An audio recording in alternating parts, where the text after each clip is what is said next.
was, I wasn't clear what member recruitment was. Who? Erin Wright will handle that. Yep, she's coming up to the podium now. Hi, Jim. Hey, I'm going to talk a little bit about House Enrolled Act 1067. Kristen shared at our March meeting that it was recently passed and it expanded and enhanced the membership of the Choice Board. The Choice Board will now have 17 members instead of 15.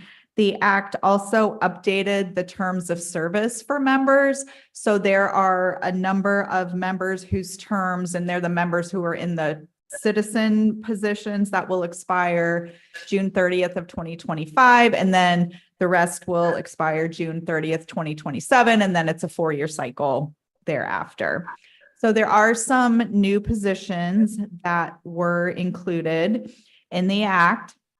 One relates to, there's an existing position for a citizen nominated by 2 or more organizations that represent senior citizens and have statewide membership. Now there's a requirement because there's 3 of those positions. 2 of them are currently filled. So the third must be a recipient or the caregiver of a recipient of services provided under the Choice program. Another new position that was added is the executive director of the Indiana Housing and Community Development Authority. And I think the executive director, Jake Sipe, is on the call today. So welcome, Jake, to the Choice Board. A third new position is a citizen nominated by 1 or more organizations that represent direct service workers and have a statewide membership. So there are those 2 vacancies there, and there are actually 4 additional vacancies for existing positions on the board. One is a citizen nominated by 1 or more organizations that represent individuals with disabilities, including individuals who are under the age of 18. The other vacancy is for a citizen nominated by 1 or more organizations that represent individuals with mental illness and have statewide membership. We are also looking for a provider who provides services under the Choice statute or the Choice program. And then we also have 1 vacancy for a home care services advocate or policy specialist that's nominated by 2 or more organizations that advocate on behalf of home care consumers. So a lot of the positions that are currently available or vacant on the Choice Board require nominations. And this next slide just outlines all of the types of organizations that we're looking for nominations for. We have sent out information about the vacancies, and we have gotten a lot of interest, particularly from providers and receiving applications. And we've had, I think for the Choice Board, maybe 6 or 7 applications returned. We have not yet received any nominations from any of the organizations to be able to submit along with the applications. So we would really appreciate your assistance in spreading the word. If you work with any organizations that fit this criteria and could help encourage nominations, that would be great. If you know of anybody who would be a good advocate and individual to have on the Choice Board, encourage you to have them reach out as well, and I can send them the application materials. When we get probably another week or 2 of applications received, we're going to send the package to the governor's office, who will review all of the applicants and make the appointments. So we're hoping to get a lot more interest and also nominations in particular, so that we can send complete packages to the governor's office. And email address is, and I'll send out the slides afterwards, but for nominations and for applications, people can email da comments@fssa.in.gov. thank you, Erin. And looking around the room, we do need new members. We're kind of, having just a few people here today, it's not a good sign. So thank you, Aaron. Let's hope that effort has some success. Yeah. And Thanks. these groups will add some real additional information and input to our group too. I think we got some great new positions tied into that. So thank you, Aaron. Thank you. Okay, I'm pleased to introduce somebody that I think you all know. Tina McIntosh from Joy's House is here to talk about Caregiver Way. Tina, I haven't seen you in a while. We keep talking about getting together for lunch or something, but we need to make that happen. I think we talked about that back in like 2021, so we're due. Let's work on it. I would like that. Thank you so much. And thanks for having us today. What I have to share, I shared this morning also at the Commission on Aging meeting, so it's going to be very similar to that. And I'm going to do my best, Jim, here with the technology in the room. So here we go. And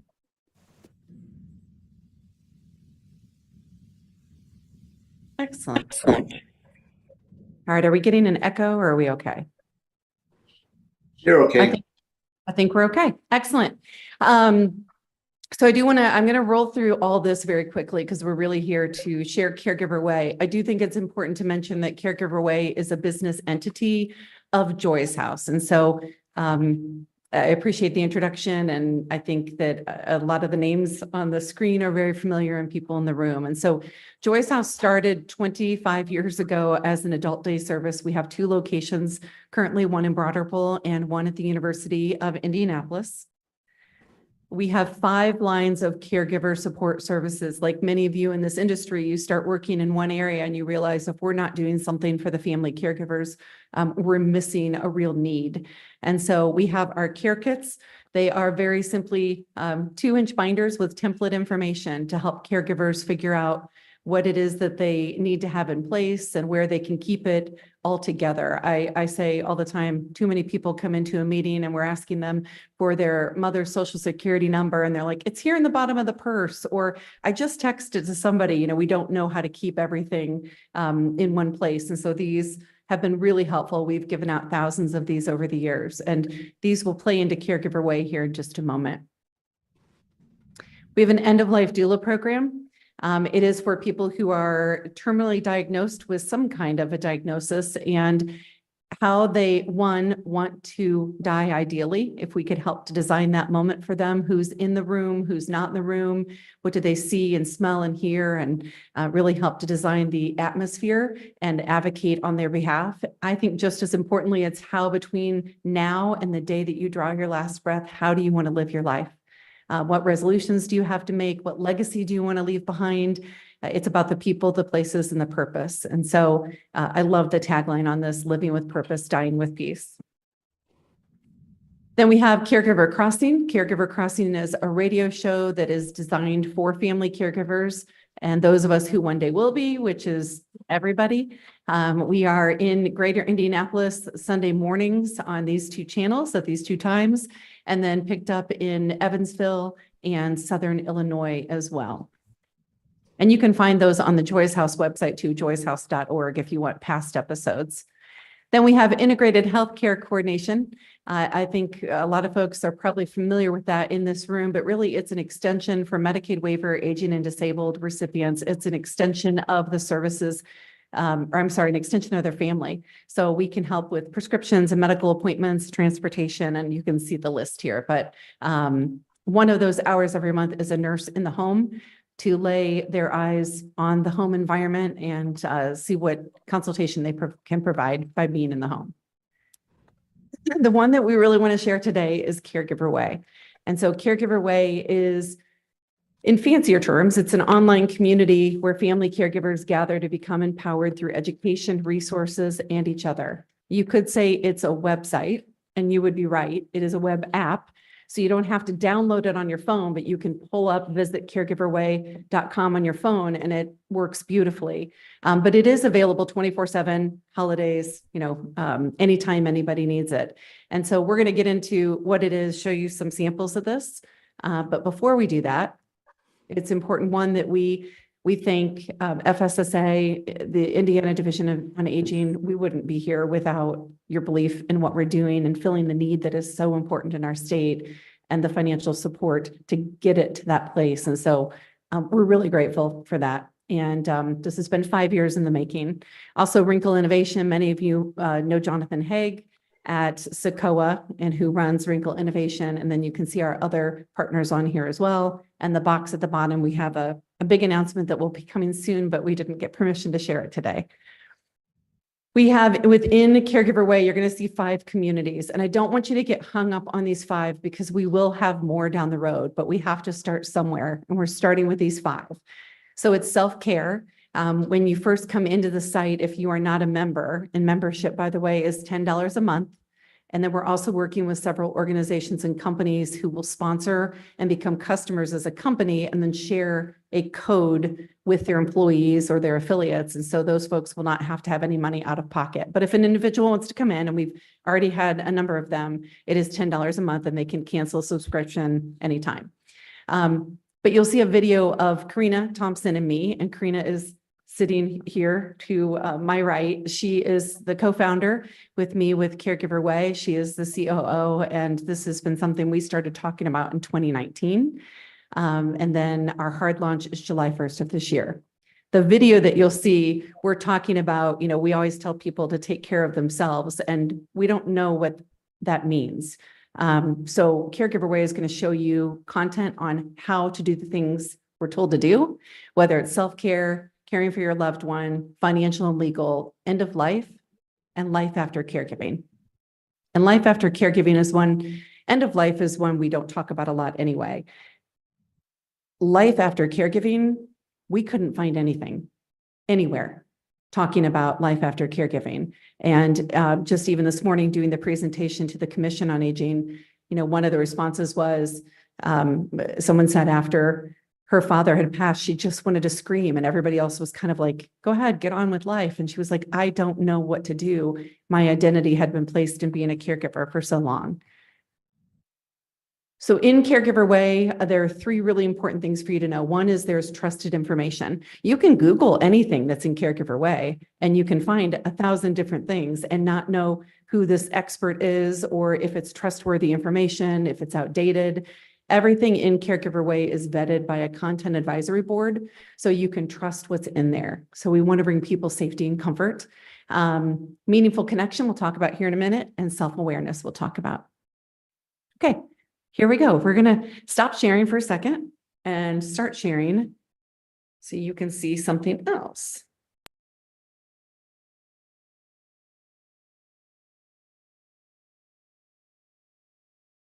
So this is I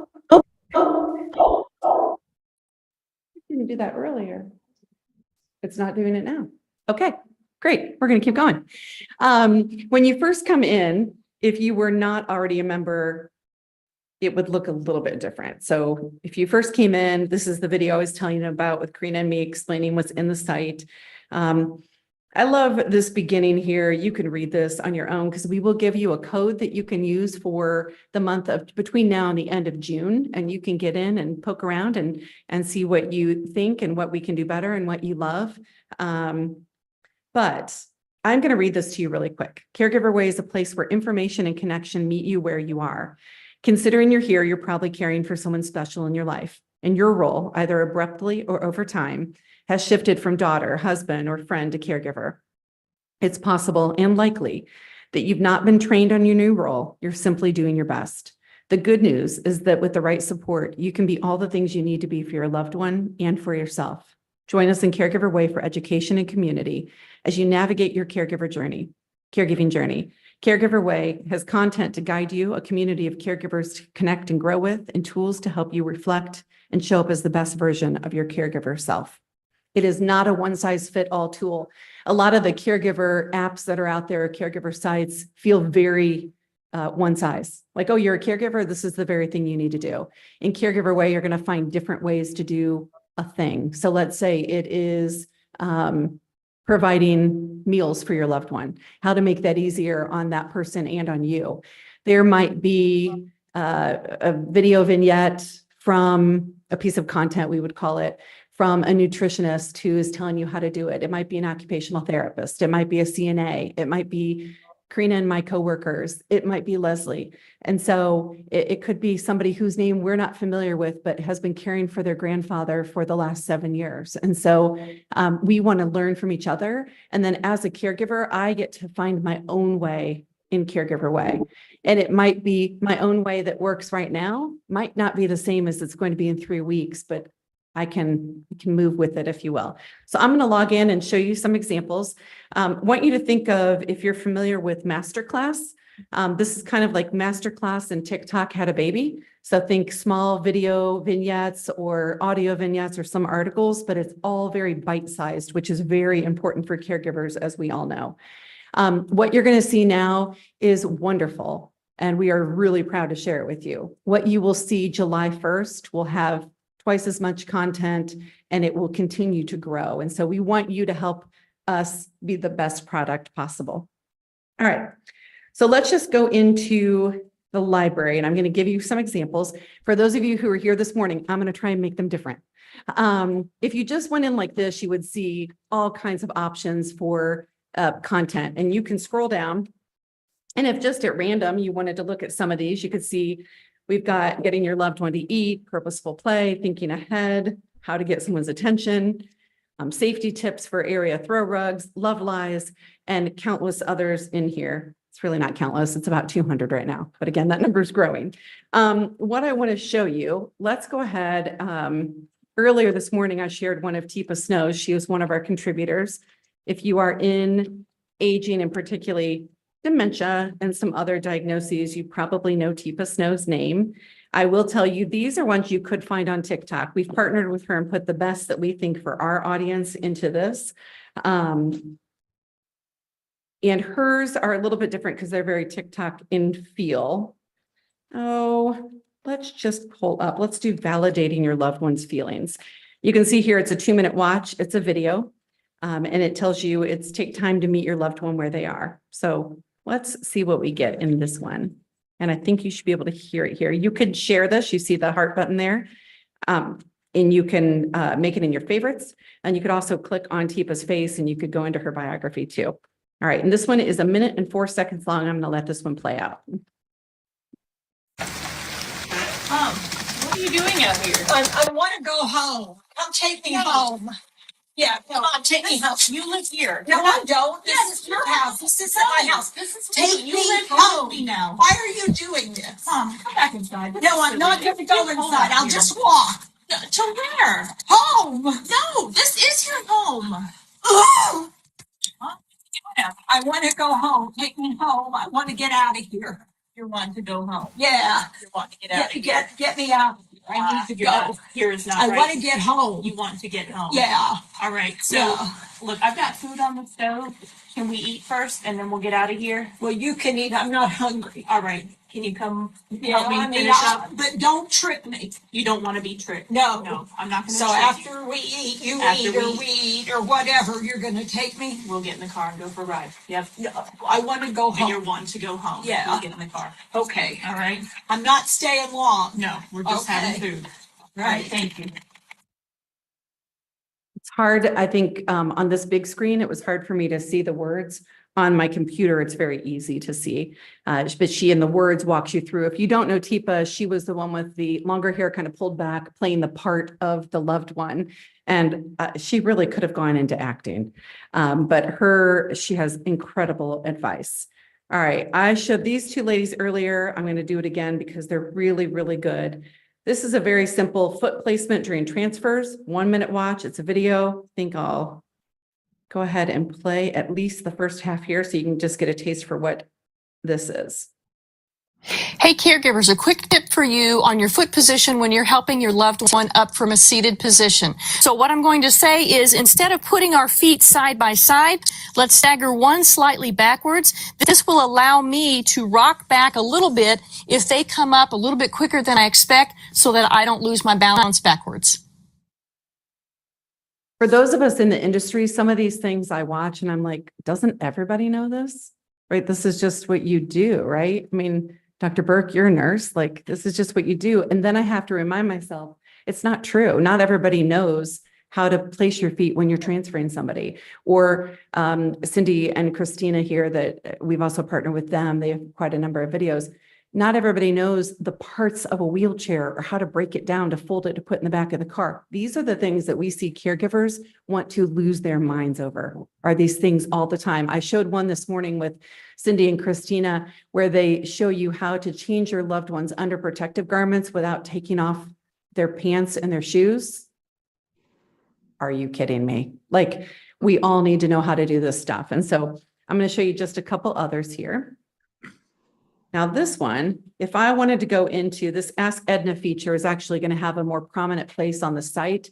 But for now, you just go to Ask Edna. And Edna is kind of your caregiver concierge. She helps you with the things that you need to be looking for. And so if I were to go in here and let's see, I wanted to pick a topic. What topic do we want? Can you think of a good topic? What's that? Oh. Let's say, I don't know if there's anything in here on taking a walk. Oh, this gives me, I did walk and it gives me walk and shower. You can do any, now as we have more in here, you'll be able to do more. I don't want to show Cindy and Christina again. They're lovely, but so let me, it is worth showing you that the care kit earlier that I presented to you is also in here uploaded. So for instance, you see physicians, Joyce House contributed. It's a 0-minute read. It's really quick. Use this attachment to help keep track of physicians. So you would open the attachment. It's fillable. You can keep all of your physicians here in one place. You can download it. You can create your own kit if you want. We do not mind. We want people to have the information. There's a lot of that in here from Joyce House. And then I will just show you one more. I want you to see how, I'm going to show Rick that I showed this morning, but what I like about this shows you like this gentleman, Rick, did this video from his car. And we have people, I've done several just sitting at my desk, or I was sitting outside for one I did last week. Something came to me and I was like, I want to create content on this. It still has to get through the content advisory board. But this is packed with professionals giving you tips and tricks and telling you the hows of the whys, and also people who have been there like Rick. We do not want perfection, if you will, on this site. We want real and helpful. So that's kind of the quick on the content that is in there. Also in my way, there are some journals and want to share. I could create a journal. No one can see this, not even Karina, me, any other administration. Let's say today I'm feeling really good and I don't know what to write about. I don't really want to write about, what's happening necessarily today in my caregiving world. So I would go to journal prompts. What moments of sadness have you experienced today? What makes you feel most energized? How can you best prepare for potential changes with your caregiving role? You can go through what do you value most in this world? You can go through hundreds of these are in here to help prompt you. And then once you put in, whatever it is you want to say in there, you can save. Again, no one sees that. The assessments are different. So with an assessment, there's a new one that is sent out, a prompt to come in and do an assessment every 30 to 60 days. And the folks who can see this are the ones that you've approved to see it. So if there's a case manager or a care coordinator, then they can see this, which what I love about that is we can see any trends that are happening. So for me, if I'm saying, how would you rate your stress level due to caregiving in the last 30 days? It's been pretty high. And what is that? It's financial and legal. And what's happening? We don't have our paperwork in place yet. And so my case manager could come in and see this and say, hey, we have some suggestions for you on people you can connect with. Maybe here's a list of folks in your area. I also have a favorites section in here. So in my favorites, I mean, you see my favorites. So you see my favorite contributors, you would see my favorite content down at the bottom. So I can always come in and look at that. And then I can go in and I can change things in my account. And so that's pretty self-explanatory there, I think. There's one part that is not built in just yet. It will be by July 1st, and that is this Caregiver Way community. It is very Facebook-like in how it operates. Right now, there are only 17 members in here because we're testing it before we bring it out to everybody else. But if any of these folks were online, it would be indicated with a green dot, and I could see that they're in here. I could go in, let's say it was Nick, and I wanted to have a private chat with Nick. I can do that, or I could view his profile. If I wanted to see some of the forum conversations, I could pick any of these categories. I'm not sure if we have anything in life after caregiving just yet. Again, we're just messing around in here at this point to make sure it's good for all of you. But you can see that Karina posted something a couple months ago when caring for your loved one. What is something you wish you knew more about? And there are live conversations that can happen in here. So it could be 2 a.m. on, a holiday, and you could come in and start a forum conversation. I will tell you years ago, because sometimes people think, oh, this falls flat, right? How is this a community? I think now that we've gone through COVID, we understand more online communities. But even prior to that, my husband and I had a tubal pregnancy at one point, and I didn't know anybody else who had had an ectopic pregnancy. And I was really struggling physically and emotionally. And I found a forum conversation. I think it was feels like it was in the time of dial-up. Like I can hear the sound at 3 a.m. logging on. And I would go into the forums and I would post something, and I really was struggling. And it was a forum out of the UK. And those women helped me more than they will literally ever know in their lives by the support and the advice and the tips that they gave me during that time period. We can do the same thing for family caregivers here. We will moderate this because it is people who will be writing things, and we want it to stay very safe for everyone involved. But they can connect with each other if they want as well. And so this will be open only to Caregiver Way members, but this will be part of that community.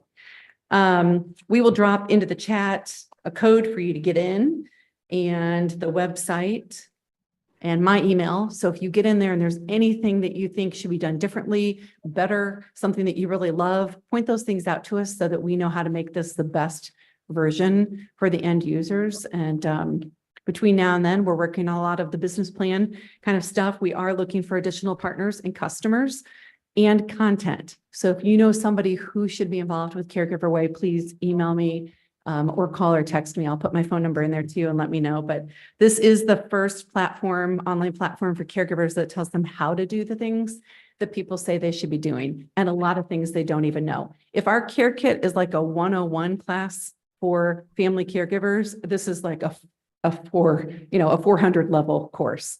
So we just want people to be the best versions of themselves as a caregiver.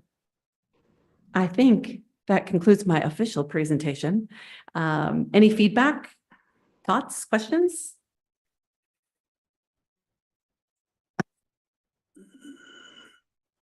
Nothing? Thank you. With respect to the login information, Aaron, can you send that out to all of us, please? So Perfect.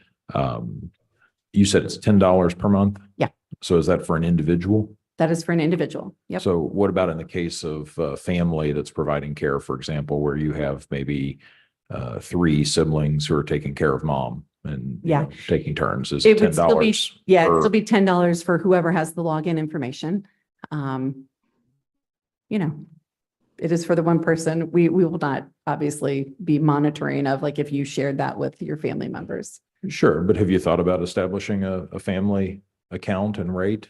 No, Because oftentimes you no, have. but Karina's making a note right now. Yeah, well, oftentimes, and That's a great others may thought. want to speak to this, but I mean, you have multiple Yeah. family members, as in the example I just gave, where maybe you have 3 adult children who all live in the same community and they take turns helping out with mom. Yeah. And, or you may have 3 adult children, 2 of whom still live in the community and 1 of whom lives in Colorado. And this would be a way for the one who lives in Colorado to stay connected. If you had some sort of a family account, I could see Or maybe you could set up sharing among the members of that family, you know, provide a discounted rate for the whole family to link them together so that when somebody takes an action, the others, you know, get an email or a text or Sure. whatever to know what's going on. Yes, I don't hate that. Now my head's in, I said, I don't hate that. Now my head's in logistics of like, Well, I'm glad you don't hate it. I don't hate it. That means I'm not in love with it yet, but I'm headed there. Oh, you will be. Also, what about income sensitivity? I mean, I could see there being, you know, caregivers who themselves are on a fixed income or who qualify for Medicaid have very limited means. Is there any thought given to some sort of a subsidy or That one I can say income-based yes. qualification? So there are a number of different things right now. We are working with our friends at the division of how can we potentially have it set up so that it would be a reimbursable through either Medicaid waiver, aging and disabled, or through Title III. So we're working on that. And we're working with companies to say, company X, you should be the customer, and then getting this out, because we all know statistically, you know, 1 in 3, 4, 5, it depends on what, you know, what you look at, but 1 in a very small amount of us is a caregiver for someone. And so then you get this out as an HR benefit to your employees. It's for the good of everybody. And Joyce House has historically, through our adult day and caregiver programs, had scholarships. And so we've never turned anybody away for any service because they can't afford it. We want to do that for Caregiver Way as well. The hazard is we could burn through the smallish pot of money that we have. And so we are looking for sponsors and donors to that fund so that we can then provide it out in the community as well. And then Dr. Burke has suggested we talk with libraries as well. And so we're looking at that option. So we're trying, if you have any additional, we are so open about trying to think of all the things and being everywhere we need to be. Yeah. Does that help answer that question? Yeah, it does. And I appreciate that you're thinking of different ways to push it out there. I assume maybe you mentioned this and I didn't hear it. The AAAs are part of your outreach, right? You know, it's a rough time for AAAs. And yes, they are. Absolutely. We really have headed quite close to some big conversations with AAAs, but they've been a little distracted right now. You think?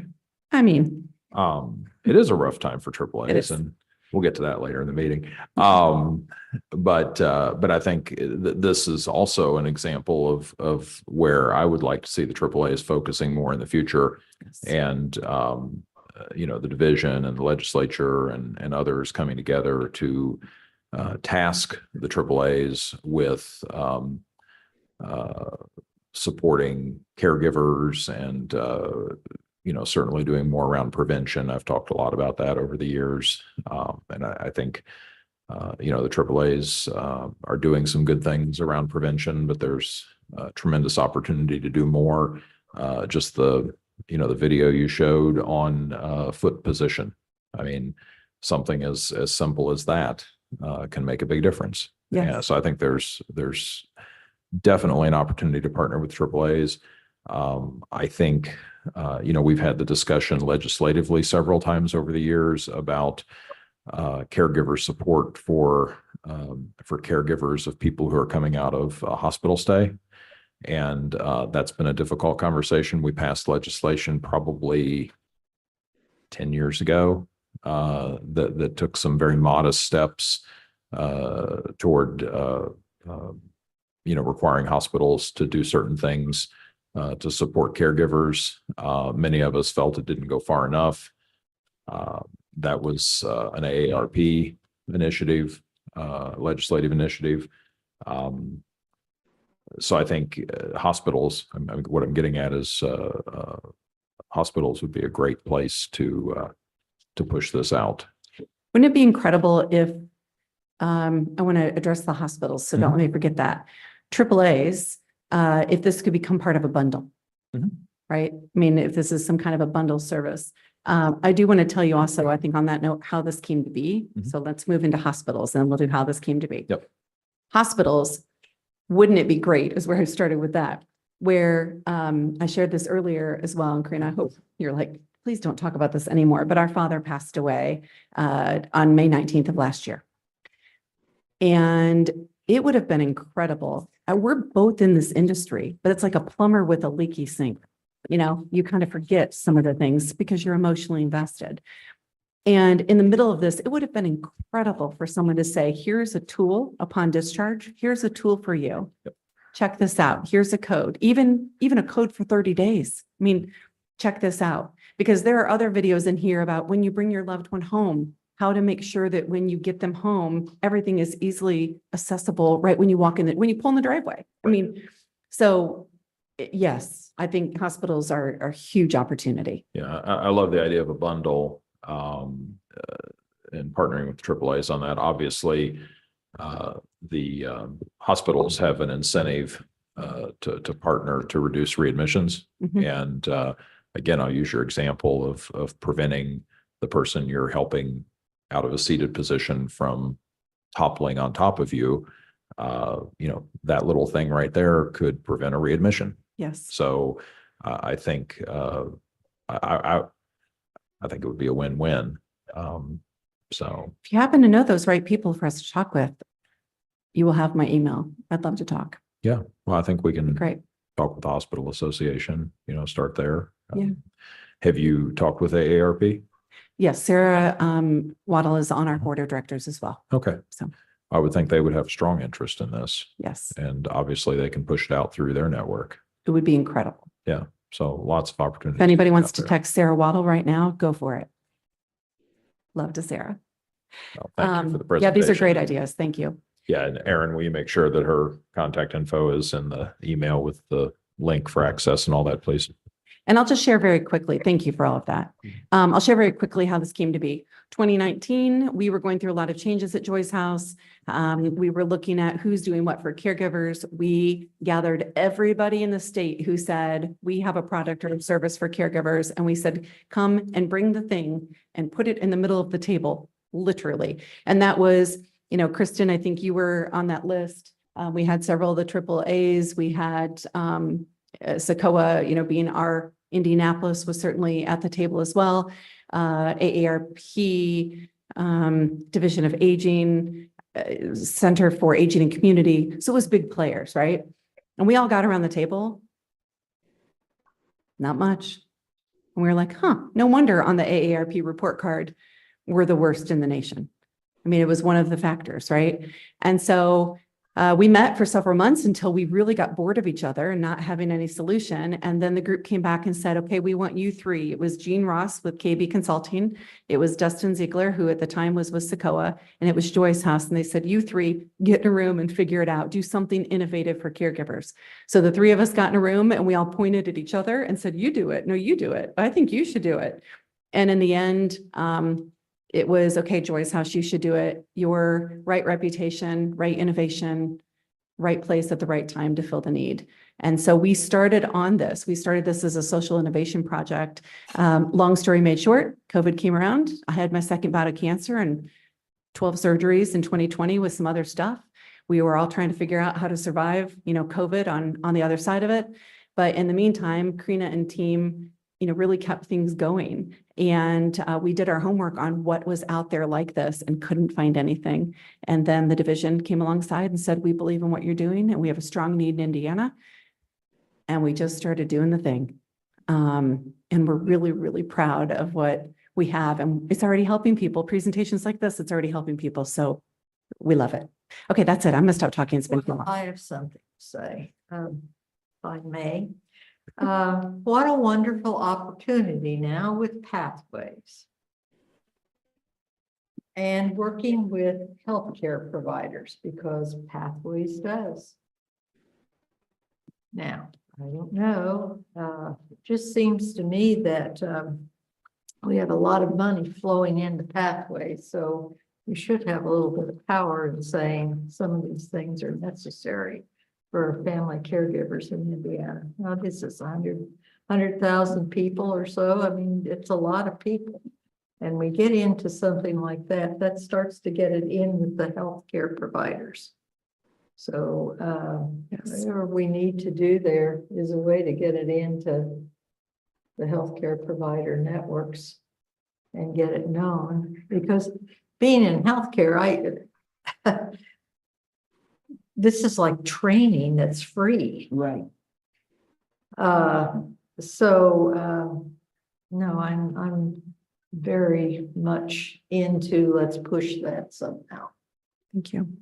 And it could be, for professionals in the industry, it could be another of those 5 categories. Maybe that's category 6.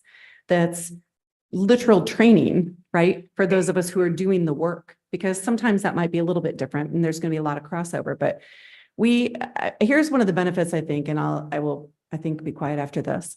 We're standing right here.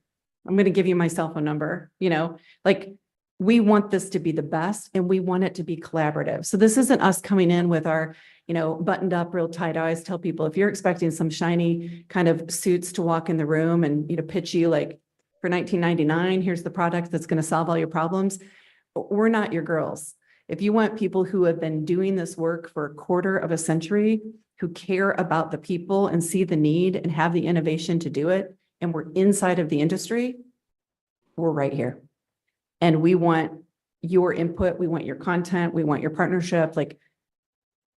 Let's just make this so great that the rest of the world, while we're under a spotlight of, this executive order of get our act together in our nation for caregiving, why don't we have this be one of the things we collaborate together, and the state of Indiana just rises and shows what we can do when we work together. So I didn't write that down. I think I said it right. Okay. Anything else? Yes. Yes, I just want to say, just watching the 2 or 3 short videos that you played, I think that is going to be very phenomenal with respect to helping people get back, to training and to learning. And the thing of it is, with it being such short videos, as you know, most people's attention span isn't very long in the beginning. And with the videos being very short, I think that that's something that people will focus on and would be able to retain.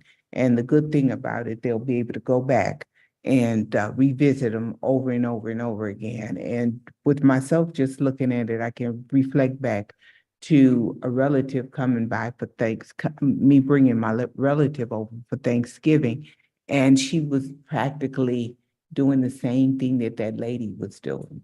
And it just brought back so many memories. So it was just short, sweet, and to the point.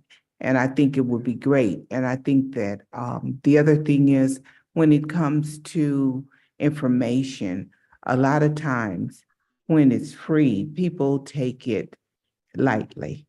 But when they pay for it, they take it a little bit more serious. So I think that if there was some way that you could add on to it to where they get a reimbursement, but their reimbursement is based upon if they logged in and they actually watched those videos. Interesting. Not just a reimbursement, you pay the money and we just give you the money. Yeah. But you have to check the boxes. You have to look at so many videos or whatever, become actively engaged, because to just have it there and pay the money and no one is looking at it.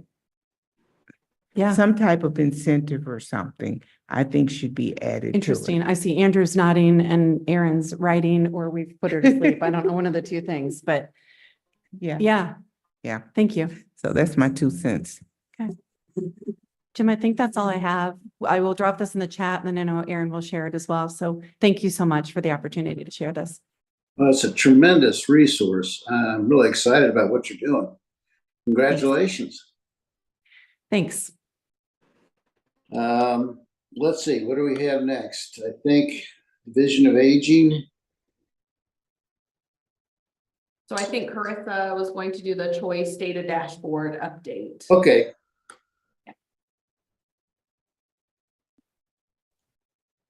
Hello, everybody. Can you hear me okay? Yes. Well, hello, my name is Carissa. I am the data analyst for the Division of Aging. And today I'm going to show off the dashboard that I've just been talking to you all about. Are you able to see my screen okay? Yes. Yes. Awesome. So right now what you're looking at is what the dashboard is going to look like in terms of like viewing it through your web browser. Right now, this is the internal version. It is made available to a handful of people within the Division of Aging, mostly for beta testing, just making sure all the functionality works and everything. But yeah, so all this information is about active choice participants. And all of these things that I'm hovering over right now are all filters. If you click on them, you can filter all the information on the dashboard to that specific section. So right now, if it's showing for the entire choice population, all of these different demographic information, as well as if you scroll down here, you can see the choice population as it changes over time. It'll tell you the month and the number of people if you hover over it. But if I wanted to just look at Socoa, for example, I could filter everything to just show Area 8's information. You can also stack all of the filters. So if I also wanted to look at, for example, just the people living with extended family, I could filter it to look at everybody in Area 8 who lives with their extended family.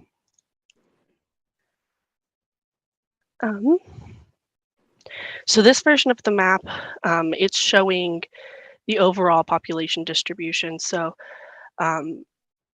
in the whole state, where do the people in our choice program live?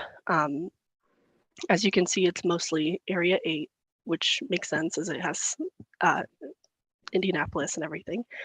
But if we skip ahead a little bit, here we have a version of the map that instead of being just by the number, like the total number of people, we can see the percentage within each area. So for example, we can see that if we hover, Area 12 has about 311 people on the choice program, but they serve 835, meaning about 37% of the people that are served in Area 12 are in the choice program. And you can see all the different areas. Here, Area 12 does have the highest percentage of choice participants. You can also filter based off of all these things. So if we wanted to see out of all the people who are under 60, what percentage of them are in the choice program. So here we can see Area 9 serves 10 people under 60, and 7 of them are in the choice program. We also have a version of the demographic page that has a proportion map. I find this a little bit easier to look at because you can also visualize just like proportionally the difference. One thing I found that was interesting, so if we look at ADLs or activities of daily living, with the lowest need group, which is 0 to 2 ADLs, the largest area is Area 12 with 203 people. But if we look at 6+ ADLs, we can see that Area 8 becomes a much larger portion of the people with 6+ ADLs. So we also have a page for choice services.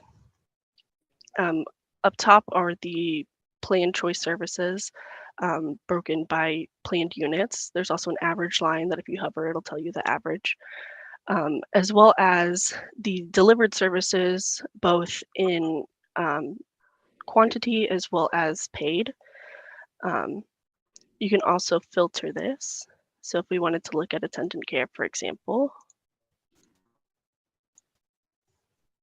it'll filter to just show the attendant care, and it'll even show you the average planned units. We also have a page dedicated to duals, dual eligible individuals for Medicare and Medicaid. You can filter it to include only one program if you would like, or you can also filter it. So for example, say if we only wanted to look at, let's say, Marion County, we could see the difference between the overall and what Marion County looks like in terms of duals. And then finally, we have diagnoses and comorbidities. So here, just without touching anything, we're looking at the total number of diagnoses that includes both primary, secondary, and tertiary diagnoses. And we can see that hypertension has the largest number of diagnoses. But then, if we want to pick a primary diagnosis to look at, so if we wanted to look at dementia, for example, everything below this is the number of secondary and tertiary diagnoses from a primary diagnosis of dementia. So we can see that hypertension would be the second most, or would be the most common diagnoses for people who have a primary diagnosis of dementia. And that's a quick overall walkthrough of everything. I could talk about this forever. I've been playing around with it all week, just looking at things. We've already found a couple of things that we want to dig a little deeper into, even though this is just in the beta stage. But our next steps are to wrap up the beta testing, make those final changes, and then hopefully release it to internal FSSA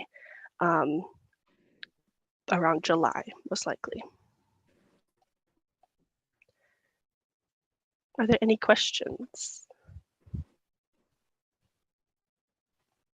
Thanks for the presentation. Love what you're doing. It's a little hard to see some of the detail from here. Could you give us access to the beta site or whatever so we could play around with it? Yeah, so right now, that's a little bit difficult because you need an FSSA account right now to be able to access it. So for those who have, it is a possibility, but we're still also working out a little bit of kinks. When we start opening things up, then yes, we will be able to add people based on their FSSA account. Representative Clark, we could look into potentially if there's a way in which we could do some beta share out with you. And I think we do need to look at some HIPAA issues just in terms of sharing it, but I think we could probably talk to our comms folks or not our comms folks, but data folks and see if we could potentially get you some access. Yeah, well, not just me. I mean, the rest of the choice board. It was the royal you. Yeah, well, I think maybe it could go on. I understand the HIPAA compliance. Yes. Obviously, you need to make sure that's in line, but couldn't we put it, move it from the behind the wall FSSA website to some other, non-public site? Putting on my lawyer hat for a sec. The HIPAA challenge is because the choice population overall, you've got about 2,700 people. As you add these filters in, you could get to such a granular level that in theory you could identify the person based on the information. So we'd have to vet it before we could give access to the information to folks outside of this. So like our privacy office would have to look at it and make sure that we've got enough protections in place that we can share it effectively with the general public before we can give it to folks outside of the agency. So not to say that we can't, we just have it. Yeah, there would need some. Yeah, I mean, it's sort of like education data with FERPA, where you get below a certain number and you can start to identify individuals, but ultimately shouldn't the website filter for that so that, if you're going to get to a disaggregated level where identifying an individual is possible, then the website would say, this search returns too few results, so you can't see the results. Yeah, so it's possible to do that. It's not built in today. And that would be, I think, what Carissa was alluding to. We have a phase 2 built into our project planning, which would be to more to actually do that public dashboard and be able to have some access where those kind of restrictions are put in place. I would just like for the choice board members and other interested parties to be able to play around with it before you move to phase 2, so we can give input and suggestions that could be incorporated. And we can take that back. We can see if we can try to move the needle on that. I mean, I think that would be an okay idea in terms of getting the choice board, because we would want your feedback, but we just need to take it back and see what we would need to put in place. So yeah, Things are getting better. She didn't hate my idea. And now you say I have an, now you say I have an okay idea. I'm on my way to a good idea before the end of this meeting. Well, I think, this is great, and I appreciate the work Carissa's done on it. Was it last meeting or 2 meetings ago that she did a presentation on this? she's She's done a couple. she did a couple. I think Yeah. one in early 2024. Yeah, and I think Carissa, you've incorporated some of the things we talked about at the last meeting. Yes, I have Yeah. this. Actually, the diagnosis was your idea. Oh, thank you. And it was a good idea. I honestly, I had forgotten. I just knew that we talked about some ideas, but I love what I'd have to go back and look at the notes. But no, seriously, Chris, I love what you're doing here. I just want to be able to see the detail more. Yeah. And, spend time with it outside of taking the group's time. But I think this is fantastic. I mean, I've been on the choice board for a long time, and we've talked about choice data year after year. And this is just the best we've ever seen in terms of that was the original idea behind why we wanted to do the dashboard too. So what was. that you've been wanting to see this for a long time. Well, I don't think I was the only one who wanted to see it. But no, I mean, we need data on it. Yeah, and stuff. So but I mean, it's interactive, and you can layer things, and I think it makes discussion, the challenge with discussion of the choice program since I first joined the choice board, has always been how to interpret the data. And I think this goes a long way toward allowing a more meaningful discussion based on data interpretation. Yes.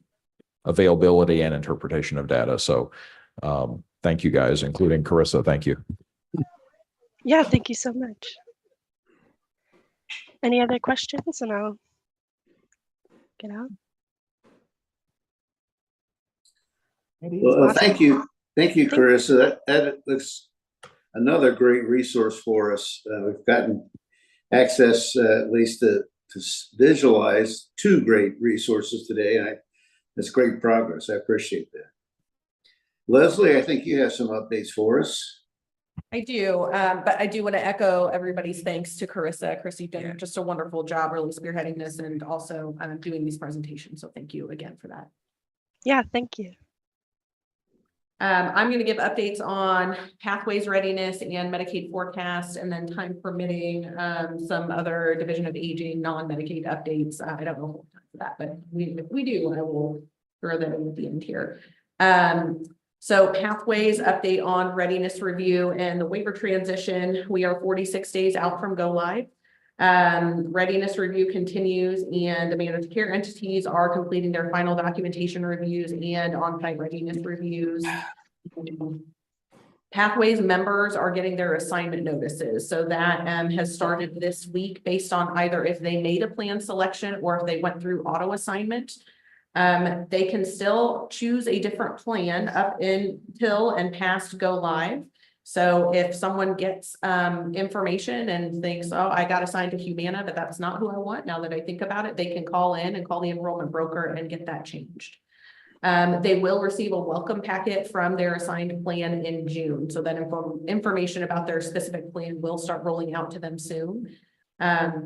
You're probably seeing more information out there about pathways. So more marketing information, general outreach information happening. We do have folks calling in regularly, asking questions, asking about the different plans, that sort of thing. So doing what we can to keep that information sharing out there and going. Yes, ma'am. You said that if they have made a choice and they decide that they would like to change, I'm sure there's a deadline. What is that deadline? So they can make a change up through July 1st. After go live, there's a certain period of time we can send out the specific deadlines for all of that. At a certain point, you can still change, but it would have to be for a specific reason. So Okay. let's say my doctor's not in network and isn't working with this plan, so I want to switch, things like that. Those are always valid reasons that you can make a change. So but we can send out kind of what that timeline looks like, so you guys have that. Perfect. One of the other things happening right now with the readiness review, so Senate Enrolled Act 132 required claims testing to occur with providers and MCEs. So that has started. We've gone through one round of claims testing and another round begins next week. They've been really helpful so far. It's been helpful for providers. We've gotten a lot of good feedback. It's been helpful for MCEs to make sure they're working out the kinks in their processes and their systems before go live, and that they can continue to provide technical assistance as well, especially for those providers who have not worked with managed care entities before. So it's been a helpful process so far and is ongoing. Service coordination. So all of the MCEs are in the process of negotiating with individual AAAs and independent care management entities for service coordination. All of them have contracted with at least one AAA or ICM, and they're working to get contracts finalized kind of across the board with that currently. The state continues to work with them to work with the MCEs to align the requirements they have in their subcontracts. And to ensure that the contracts are as streamlined as possible. We're also working with the MCEs to make sure that regardless of the source of service coordination, that there is sufficient staffing to support it at go live, so that there's staffing available for the in-person delivery that's required as part of service coordination and care coordination by the MCEs. So that's ready to go live. And then we have started meeting with the MCEs twice per week to review complex care cases and that transition process in particular. The MCEs have all gotten their files now that show the individual members who will be assigned to them at go live. So we can start working through those actual individual cases and be talking about what that transition process needs to look like. So we can make that transition as smooth as possible.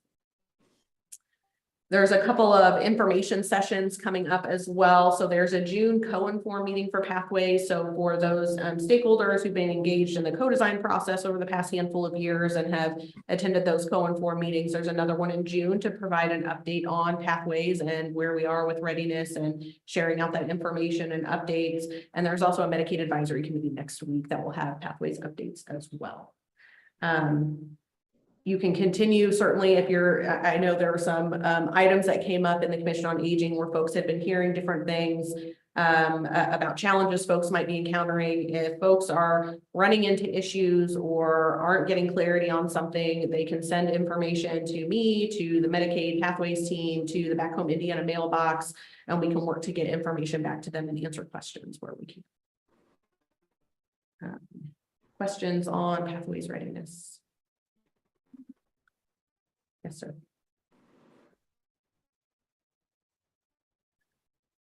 Thank you. Let's see, I wrote down several. Try to go in a logical order here. So enrollment numbers. The number we expect to see it go live. Well, you said you had given the MCEs their assigned yes. people. So where does enrollment stand? So we expect to have around 120,000 people in Pathways at go live. And so that number is holding pretty steady. 120,000 in Pathways. Okay. So we closed the A&D waiver. So those folks are going on a wait list. Correct. And I will update on that in a moment. I have that as part of the Medicaid. Okay. Strategies update. Yep. How many Pathways waiver slots do we have? We will have between the two waivers, 55,800 or so. And they're split approximately 2/3, 1/3. Well, that's what I thought. So yeah. What am I missing? Pathways, you said it is going to have 120,000 people enrolled. Yes, Pathways is not all waiver individuals. There are people on Pathways that are not enrolled in the waiver. Okay, so maybe that's the breakdown I'm looking for is how many, so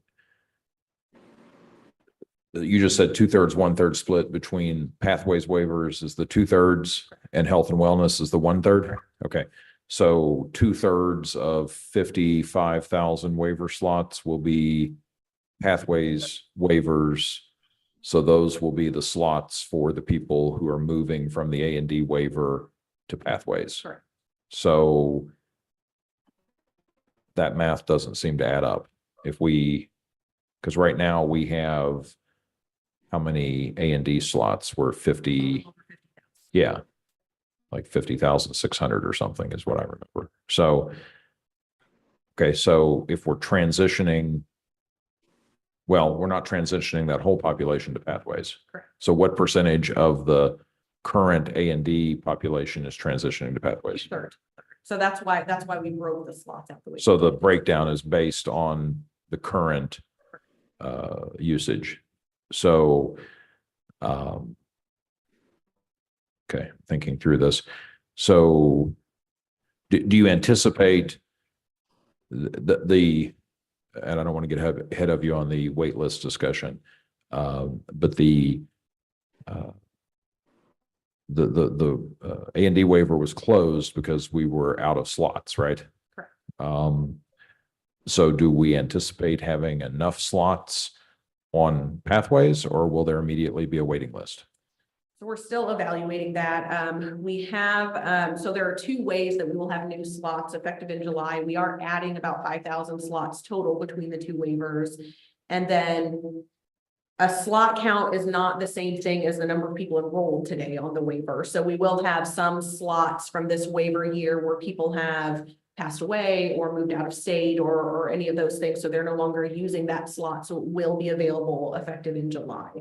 So we're collecting information and evaluating the folks that are getting put onto the wait list to determine which waiver will they be on once a slot does come up. Are they 16 up and will be with pathways, or would they be with health and wellness, and what does that look like? So the proportion is still holding pretty steady. I think the challenge is, the demand is just really, really high for the waiver. And so we're monitoring the numbers and the number of folks on the wait list, trying to do some work too to evaluate those who are on the wait list are the folks that we think ultimately will qualify. Because there's a couple components to that too. So, I mean, we have increased waiver slots dramatically over the last decade. I'll say, I forget the years, but we went through a stair step period where we were stair stepping up, like I want to say 5,000 a year or something for a period of sounds about right. several years. Yeah.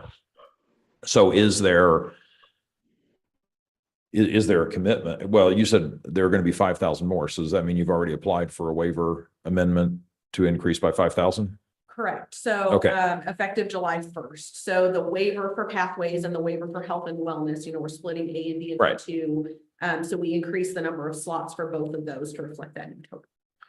That was the 56,000 roughly. Yeah. So that was already baked in. You haven't applied for 5,000 additional slots. We are, yes, there are additional slots. But that was part of the initial application. Yes. Yeah. In other words, since you made the initial application for the 56, you haven't applied for 5 more. No. Okay. No, not like since. Right. the wait list or I got you. anything. So is there a commitment though to continuing to add waiver slots so we don't start to build a waiting list? We have to evaluate where we are from a budgetary perspective. So we're committed to adding what we have in there today, and then we'll have to continue to evaluate as we move through the over year and see where we are, where the budget is, and what the demand looks like. Well, I mean, you anticipate the demand increasing. I do. Yeah. Yeah. And it sounds like we're starting out with the bare minimum we need to serve the existing population. We're adding slots, right? So we are adding 5,000, then we'll have a certain amount more that are folks that aren't on the waiver anymore. So that will give us some room to add some additional people, but yeah, it's very likely that we'll continue to. Right. And the slots under the pathways waiver will operate the same way as the A&D slots. When a person passes away during the year, that slot doesn't open back up until the next fiscal year, right? Correct. So that slot is locked in. Once it's assigned to an individual, or an individual is assigned to that slot, maybe is the better way to put it. If that individual passes away, then that slot is just frozen until the next fiscal year. Correct. That's our understanding of CMS's requirements or all of that. So yes. And that's a CMS requirement, not something that we've written into our waiver in the past. Correct. Okay. That's always confounded me because I just don't understand why CMS would have that requirement, but I don't understand a lot of things about CMS. So you said you're going to come back to the wait list in a sec? Yes. Okay. Well, elephant in the room, what's the status of the, since things fell apart with CCHI, what's the status of the AAA MCE negotiations? I'm hearing bits and pieces from all over the state, including places where negotiations have fallen through and layoffs have already been announced, and other places where there are still negotiations underway. Don't like some of the things I'm hearing about the way the MCEs are conducting that, but that may be a conversation for later, but please respond. Yes, so there are negotiations ongoing with individual AAAs and independent care management companies. Each of the health plans has identified at least one AAA or ICM that they're contracting with. There's still lots of discussions with several entities. So what we're seeing is that there will be multiple contracts with multiple entities to provide service coordination, but there will be variation across entities. So I've heard similar to you that there are some that have determined that it is not feasible. Others have found success with one or more health plans. So just seeing some variation across the board. And what about the case management companies? It's the same. So we're hearing that there are some that are contracting and some that will focus on health and wellness instead. Yes, ma'am. Do you have your numbers broken, the 120,000 individuals? Do you have that broken down by counties? That is a great question. I'm sure that we do. I don't have that offhand, but I'm sure that we have that information somewhere, so I can check with the Pathways team. Thank you. Follow-up question.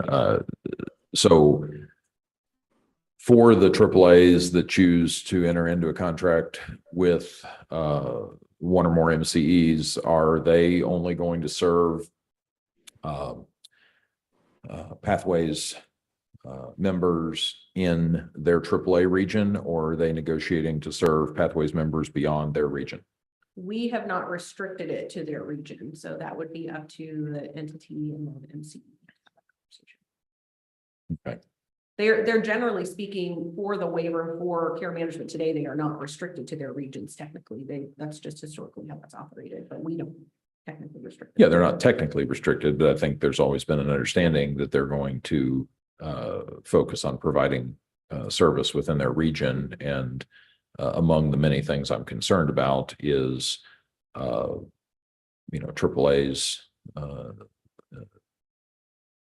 for lack of a better word, invading the space of another AAA and creating problems down the road within the network. But that's something we can continue to have conversations about. But thanks for those updates, and looking forward to the waiver or the wait list update. I will try and be quick because I know Kristen, I want to make sure I give Kristen a little bit of time here too. So Medicaid forecast. So as we talked about, we did announce in early April that we had hit max capacity for the A&D waiver and implemented a wait list effective mid-April.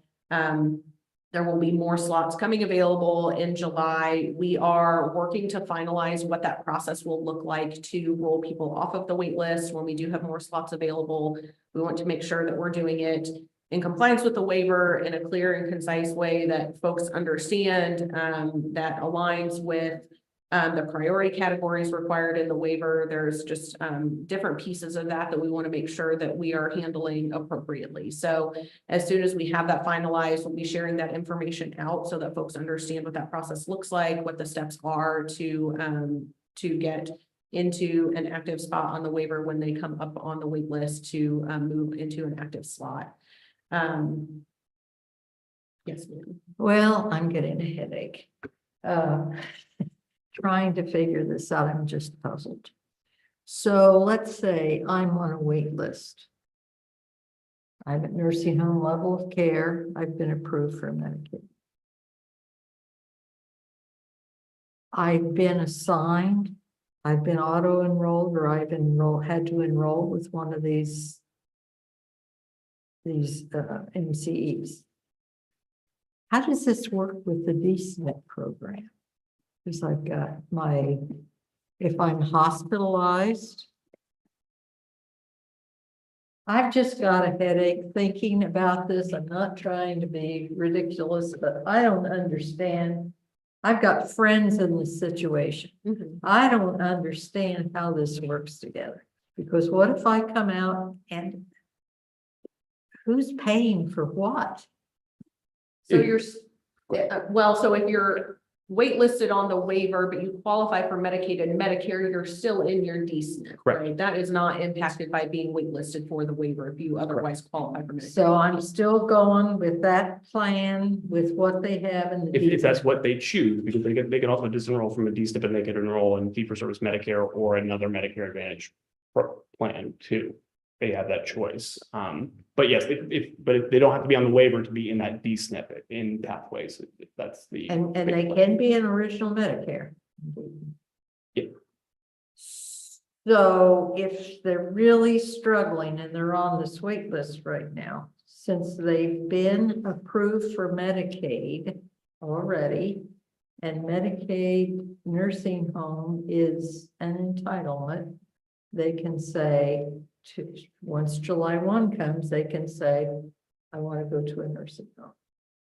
Correct, if they meet nursing facility level of care, yeah. Even though they're on the wait list for, Because nursing facility it's a Medicaid state plan service, so it would be covered by their Medicaid, not Medicaid. waiver. so people on the wait list for the waivers can go to the nursing home. They can go to the nursing facility, they can access home health services if they have that level of skilled need. There might be other programs or resources available to them as well. And this will be arranged by the service coordinators and the care managers and the MCEs as of July 1st. Correct, the care coordinator and service coordinator. If someone's in a nursing facility, they will also have a service coordinator, which they don't have to. So sort of my question is, so there's a wait list, but they have other options for care that the MCE will be responsible for paying for. Correct. And the MCEs aren't having a trouble with having a problem with the state with these wait lists. I just don't see. how So this part of works. the Pathways program is they're responsible for all care for the individual, which would include nursing facility care, which would include waiver I care, get it. CPS. Nursing facility care is one of the services they're required to cover and provide reimbursement for. Yeah. And Dr. Burke, this would be a question for our own PP because I've not been in this space as much, but I would say that the D-SNPs do offer some supplemental benefits that do resemble waiver services to a degree. Now they're smaller amounts, so they're not necessarily going to be covering all that, but that is another access point that you could have some of those services at. So that's just the risk that the MCEs take. Yep.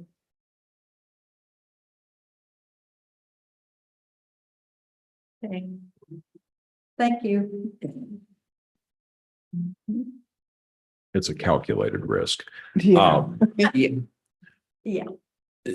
Advantage came up, and I don't remember when we last talked about this, but what restrictions are in place on the MCEs when it comes to marketing Advantage plans to the Pathways members? So I think it's the same restrictions that exist today. There's no, they're not allowed to do anything for Pathways members that they wouldn't be allowed to do for any other person today. So that wouldn't impact it. So they're not going to be able to market Advantage specifically to Pathways members in the context of Pathways. Like they're not going to be able to send a, I understand. Yeah, that's my understanding, but we can confirm. would you check and let us know? Because I just, I'm not against Advantage. I'm just skeptical. The more what's that, Karen? Cautious. Cautious, that's another good word. Well, I mean, let's face it, there's a reason that there must be money in it, or every third commercial on TV wouldn't be advertising Advantage from probably the month of August until the end of open enrollment. Right. And I just want to make sure that it's understood, what's going to happen to Hoosiers who are in Pathways. I don't think it would be appropriate for them to receive a mailing or other solicitation that somehow implies that their Pathways membership is somehow tied to or dependent on, or even, that there's some benefit of advantage over traditional Medicare as it relates to Pathways. I mean, I think there should be, a wall of separation between those. So if you can follow up, I'd appreciate it. Or PACE. Or PACE. Yeah. I am eating into poor Kristen's time, and you still have to talk about the, what were you talking? You already talked about the wait I list. talked about the wait list. I Yeah. was going to give a quick update on LRIs, the transition to structured family care. Well, super quick question though. You buried the lead. What's the current wait list number?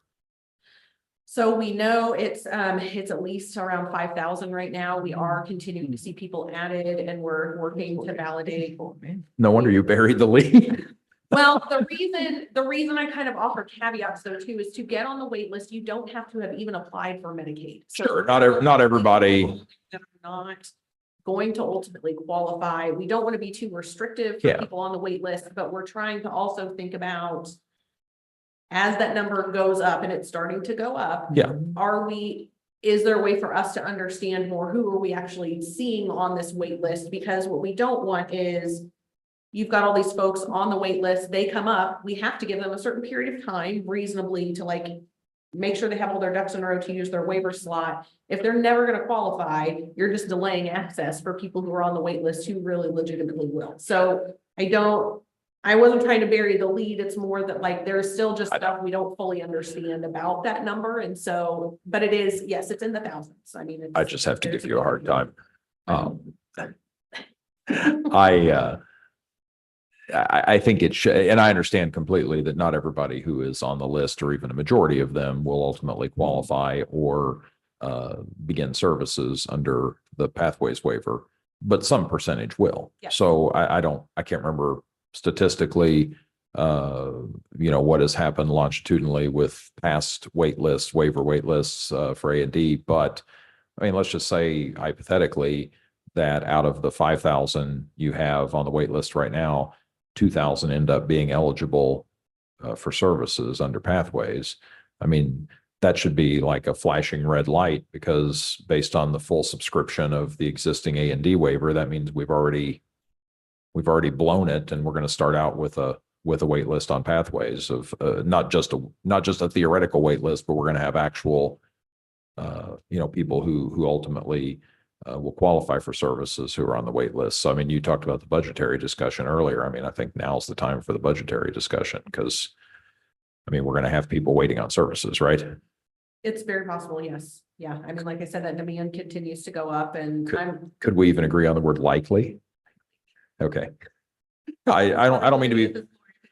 But I think it is a discussion we are having, Yeah. and we're evaluating, right? So I mean, it's not something we like doing, right? Is creating a wait list. We all want to make sure people who need these services can get access to them. We just have to work within what we have and what we've been given. And so that's what we're trying to figure out is Right. what can we provide based on what we have today? And then we've got a budget session coming up. Yeah. We've got other discussions coming up here. And so what does that look like? But I'll say two things real quick. I appreciate all that, but one, I've preached for years that part of what I think the choice board should be doing is advocating, in addition to receiving reports and discussing data and things like that. I mean, we should be advocating to make sure that needs are met. So I would challenge. I mean, I know I missed the discussion about member recruitment at the beginning. We don't have very many choice board members, but I think, there's an advocacy role to play there. If the choice board, Jim's been part of this discussion a number of times over the years and has been very active in it when we've, going back to previous initiatives that the choice board has led. So I would just remind my fellow choice board members and challenge everyone to think about the role that the choice board may have to be part of the budgetary discussion. And then second, not to raise an indelicate subject, but the fact is this year is a little bit different. You talk about the upcoming budget session, but you know, the current governor will not be part of that discussion. You know, his administration, the way it has been for the last 7 years. So I'm also concerned about a little bit of blank space, you know, in between administrations. If we have a growing, you know, if we recognize a growing need, but things are kind of up in the air. Does that make sense? It does, and you know, we're Yeah. committed to working through the transition process once we, you know, have the new administration. And, you know, I think for us, ultimately our goal and our directive is to continue doing what we're doing to try and support all the programs that we administer, right? So we'll continue to do that and, Right. you know, provide information and share information with Yeah. legislators as we get closer to session and work with the new administration and hope that there won't be much of a gap, but there, you know, there Right. will be a transition period for sure. Yeah. Yeah, I'm just saying that 2 years ago, the same time 2 years ago, if we were in this spot, you'd be having discussions internally at FSSA, and then you'd be elevating that to the governor's team and starting right now to talk about what are our priorities going to be in the, you know, that would have been the 2023 session that we would have been talking about 2 years ago. And that discussion would have been well underway by the time the session arrived. I'm just concerned that the discussion in some respects may just be starting around the time the session starts. Yeah, and I'm not privy to how the sausage is made on some of that level, right? On when those discussions occur and what that looks like with an administration change. But I know there are folks that have been around for, you know, multiple changes and have gone through that process. I do agree with you that the urgency of this situation, we'll want to make sure we're doing everything that we can to share as much as we can and be as prepared as possible for whoever's stepping into that. Yeah. And last question, with the wait list growing, what kind of pressure is that putting on the choice program? And how is that being addressed? Recognizing the concern that I've raised a number of times that we've now divorced waiver and choice. So the AAAs are still managing choice, but waiver is moving over to the MCEs. So, you know, in the past, the AAAs would have been using choice to help folks as much as possible until waiver slots open up. So what's going on there? Choice would still be available to people. So if they are waitlisted and they need access to services and they would qualify for choice and their AAA has resources available through choice, then they would still be able to access those services. But yes, I mean, I'm sure there will be a strain on the choice program because folks that maybe initially got on choice because they didn't qualify for the waiver and would have transitioned a little faster to waiver services may not transition as quickly. We are monitoring the budget. We've executed the amendments to reallocate the choice funds across the network to hopefully help with the spend of the choice dollars and provide support for those areas where they've indicated they need more choice funding to meet some of the need that they've got. So I mean, hopefully we're maximizing the use of the dollars that we have, but yeah, I wouldn't be surprised to see more strain on the program. Right. So, but there's not the seamless connection that there used to be where you had one-to-one relationship where the AAAs were doing the waiver and choice. So how would that work practically now if someone says, hey, I need services, and they're told you're on the wait list? Is somebody saying, let's look at choice as an option? Yes, so part of that process, because the wait list will go through that eligibility function, which is still done by the AAAs. And so part of the process for putting someone on the wait list is also, hey, let's talk about the other resources that might be available to you in the term. So who leads that discussion? The AAAs. Okay. So for the time being, the AAAs still have until July 1, they still have the ability to match up people who are being waitlisted with choice services. They will after July 1st as well, because it goes through their eligibility function. Okay. Thank you. Yes. So they'll be enrolled in an MCE, but the AAA will do the eligibility for choice. Correct. And for the waiver, as they do today.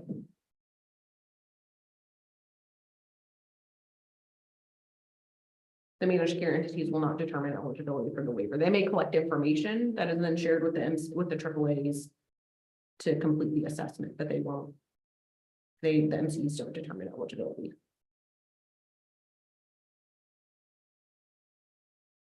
Is that an ADRC function? It's technically not, but it's been tied to the ADRC function. But that is part of that gets into the LCAR discussion for July 20. Yes, ma'am. I don't know about anybody else, but 5,000 people on the waiting list seems to me like an enormous amount. What time frame? How long is it gonna take to clear that list? So we have to finalize what the process will be to roll people off of the wait list. We are to get them on the wait list. Generally, we're only requiring what's called the short form assessment and over the phone. So it's kind of a truncated eligibility assessment. So we're evaluating what will that process need to look like to make them active on the waiver. Will they need to go through kind of the full assessment at that point? So I don't have an answer for you yet, but it is one of the things we're trying to work through. Because we don't want people to have to wait longer than they absolutely have to, but we have to make sure that we get through the appropriate processes. Also have to make sure we give folks enough time to, let's say, get their Medicaid eligibility in place if they haven't done that yet. So we're trying to balance all of those different considerations to figure out what that needs to look like. We don't have the time frame. What was the July 2025 discussion you referred to? The transition to LCAR, the statewide entity to do waiver eligibility assessments. That removes the AAAs from assessments. For the waiver, yes. Not good. What? I don't know. I didn't say anything. But anyway. Well, Okay. I bet Leslie has a headache too. I bet. Thank you. Yes. Thank you. I'm gonna stop there and just say Medicaid strategies webpage for any other updates on any other things related to forecast that maybe I didn't talk about. Feel free to reach out to me if you have questions on anything that we didn't cover today. And I think that was the link that Julie sent out a few Yes. meetings ago when we talked about the strategies webpage. Yep. And Aaron, you might want to include a fresh, in case folks don't have that link anymore, if you would include that in your email. That's all for me, Jen. Oh, you're on mute. We see your lips I'm moving. still muted. This thing keeps muting me. Thanks, Leslie. I appreciate the update. And Kristen, appreciate you being here. Could you come up and give your update?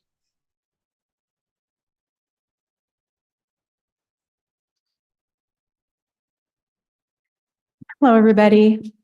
In the interest of time, there's really only one thing I'm going to mention related to some federal advocacy efforts, but I did want to see if there was anything you wanted me to address specifically before I provide that update.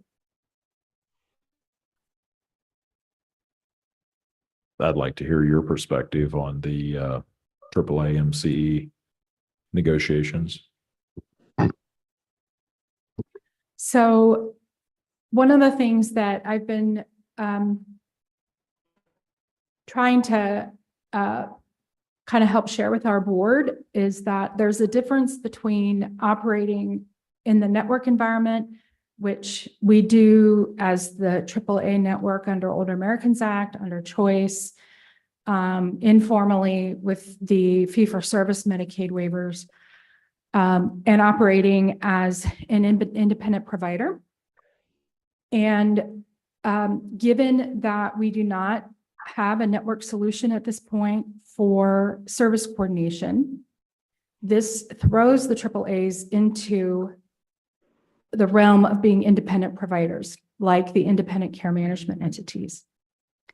And as such, related to their nonprofit status, they have and just general corporate status, they have a fiduciary responsibility on behalf of their executives and boards to make the best decision possible in the interests of their area, of their corporation. And so that means that best interests may be, we can't engage at all in Pathways. It may be, you know, we can't do service coordination, but maybe we can do direct service like transportation and meals.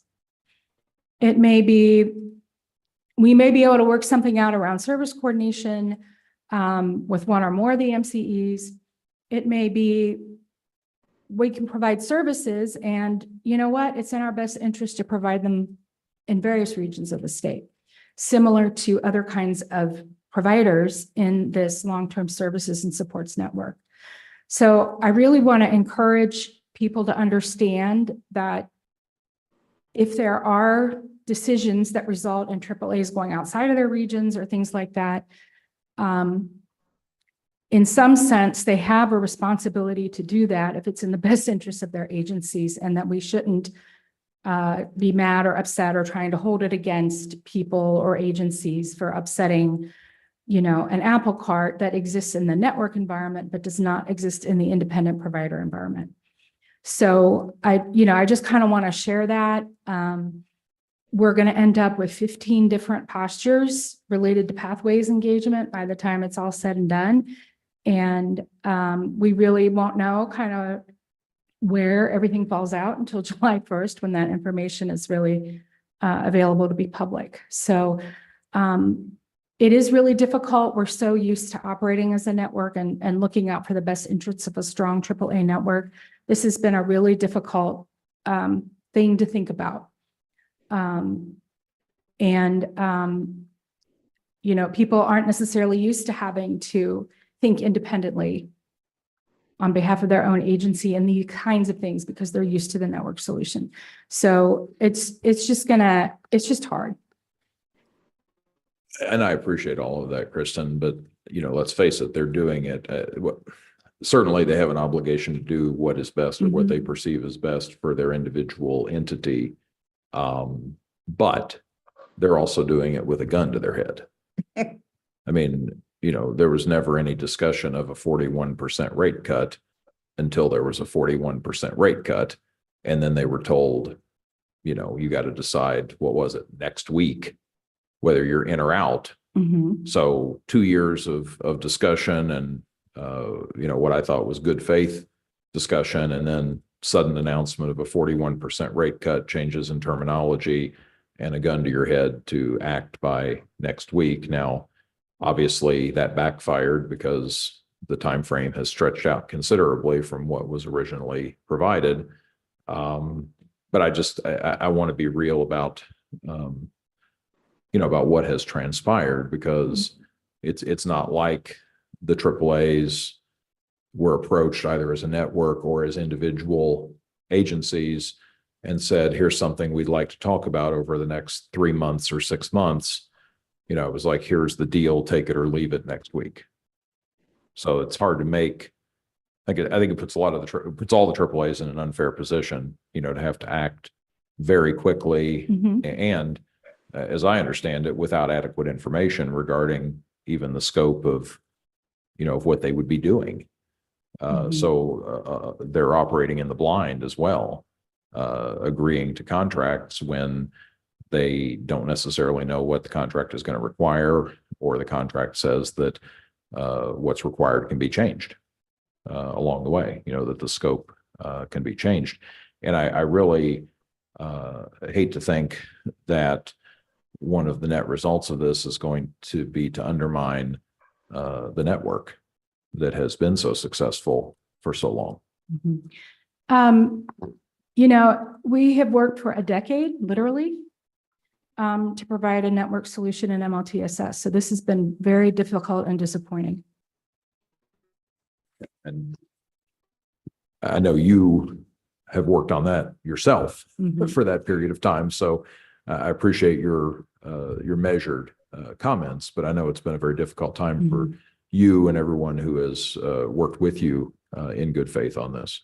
So thank you for your work, and I hope that we emerge from this with an intact AAA network that you know, can continue to survive and ultimately thrive. I think the thriving is going to have to come from doing other stuff. You know, this has if nothing else, proven that we have too many eggs in one basket. And I think it just underscores the need to have legislative discussions and other discussions about opportunities to direct choice funding toward other prevention activities and other things that we've discussed. So I hope we can, keep those conversations going and start new conversations as we come out of the immediate crisis. Yeah, I think we are looking forward in that direction and looking forward to that. I shared with the Commission on Aging that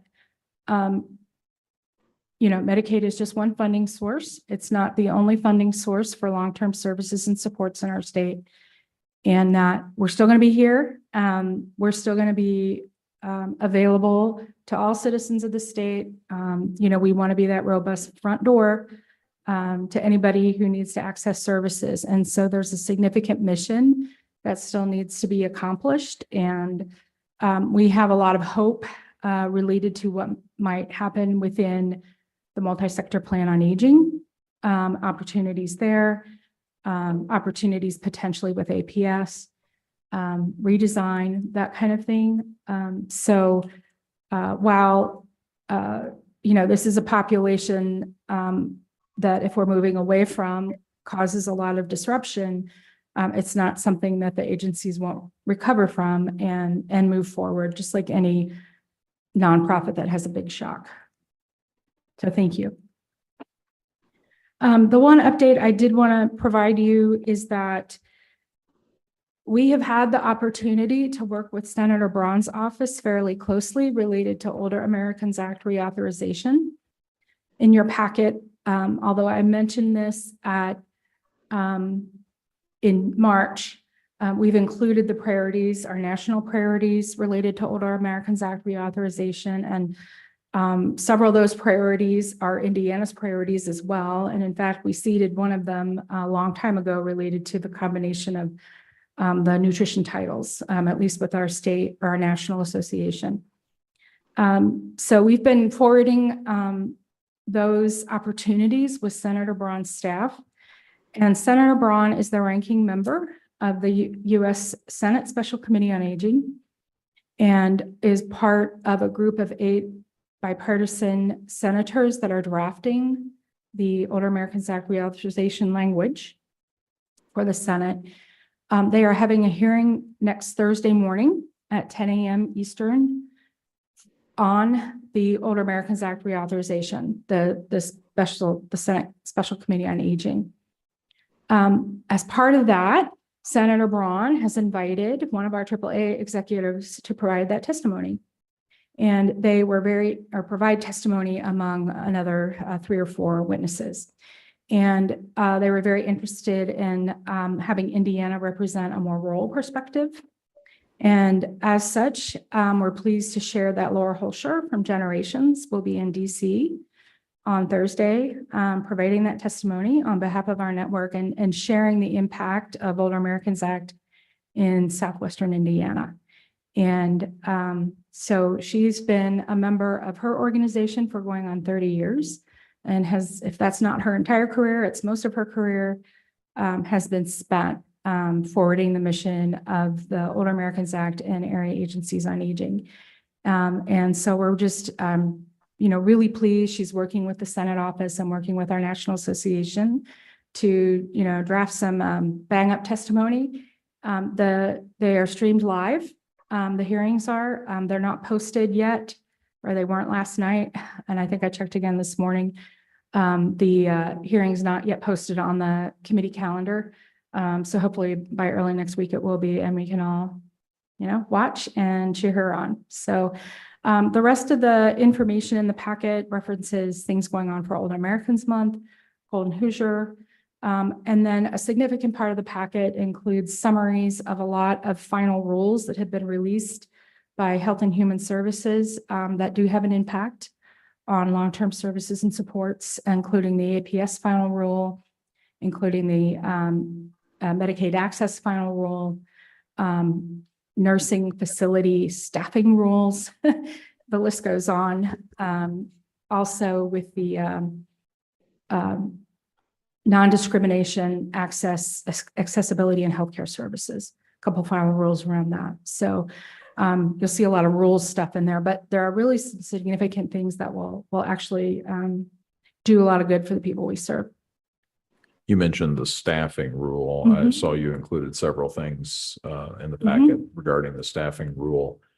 I mean, it looks like something that is really needed, but something that could also create additional reimbursement pressures. Right.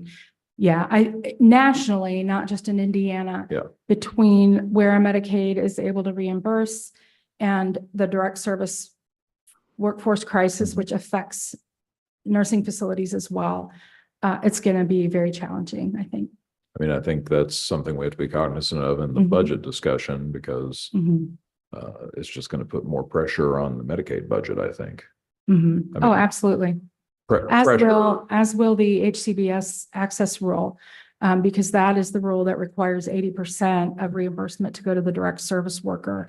So that's really going to impact Medicaid and the ability to keep provider agencies whole, while at the same time, the provider agencies are passing through 80% of the reimbursement to worker salary and benefits. Right. So both will put upward pressure on reimbursements. And I think, there's already a lot of heartburn around Medicaid with the $1 billion miss last year. And, I just want to make sure we don't cut off our nose to spite our face. Mhm. Yeah. Be a lot of good fiscal discussions in this session. Well, really, really important fiscal discussions. We're at a crossroads, I think, on a lot of things, or maybe not a fork in the road. How about that? Mhm. We're at a fork in the road. I mean, we're going to have to choose,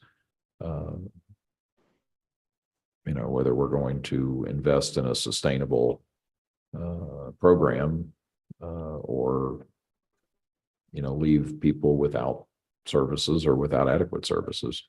Well, I think people are going to have to better understand if they don't want to pay taxes and they're relying on general tax revenues to fund these things. They don't understand. They absolutely don't understand. And it's a real conundrum. Well, and it's all part of the same discussion, because what we were talking about earlier with respect to whether we open up more waiver slots, whether we apply for and open up more waiver slots, relates to upward reimbursement pressure as a result of the minimum staffing and HCBS rules, right? I mean, those are ultimately linked because it all comes out of the same bucket. Yeah, good information. Okay. Anything else? Thanks. Well, thank you, guys. I guess this is yes, I'm not unmuted. It's a good meeting. I learned a lot, so I appreciate what's going on today and all the hard work that's happened. Thank you all for being here, and I guess I'll see you at the next meeting. Officially adjourned.